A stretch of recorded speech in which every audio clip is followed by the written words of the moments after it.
In the sweltering US summer, metal containers decorated with snowmen and sleighs are taking shape. But tempers are also rising as the manufacturers grapple with President Donald Trump's steep steel tariffs.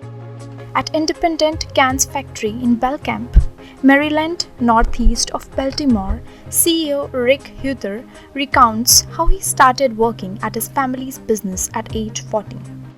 Since returning to the presidency in January, Trump imposed tariffs of 25% on imported steel and aluminum, and then doubled the rate to 50%. So right now we're holding off on investments, waiting to see the consistency of the policy versus the up and down and off and on. We're living in chaos right now. We don't know how to plan. This has weighed on operations at Independent Can, and Huether expects he eventually will have to raise prices. With the steady beat of presses, steel plates that have been coated with tin to prevent corrosion are turned into containers for cookies, dried fruit, coffee and milk powder at Huether's factory.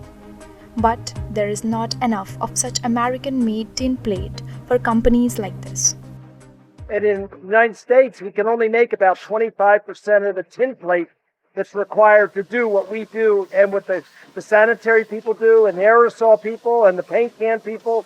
Those all require us to buy in the neighborhood of 70% of our steel outside of the United States. Trump has announced a stream of major tariffs only to later back off parts of them or postpone them, and also impose duties on items the country does not produce. Right now, the tariffs are a challenge because we don't make the product here. And we're tariffing things which ends up just being a tax for the people. If things that are not made here should not be tariffed. For now, Independent Can, which employs nearly 400 people at 4 sites, is ruling out any layoffs despite the current upheaval. But Huether said one of the company's plant in Iowa closed last year in part because of a previous increase in steel tariffs during Trump's first presidential term. I think it is threatened by this. I think that our business will survive. There are things that have to be in metal just because of the longevity of the package on the shelf. It can last much longer in metal than other packages. But there may be some things that disappear and go to other alternative packaging. So we'll survive. It may cost jobs.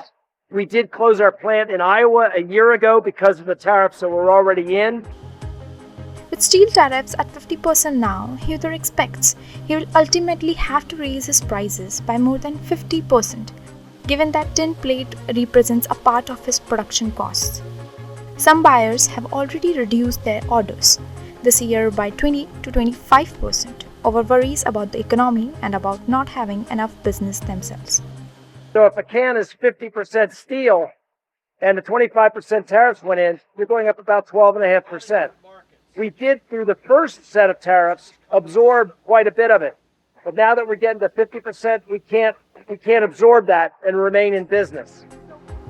Others now seem more inclined to buy American, but Huether expressed reservations over how long this trend might last, citing his experiences from the COVID-19 crisis. Huether wants to believe that his company, which is almost a century old after being founded during the Great Depression, will weather the latest disruptions.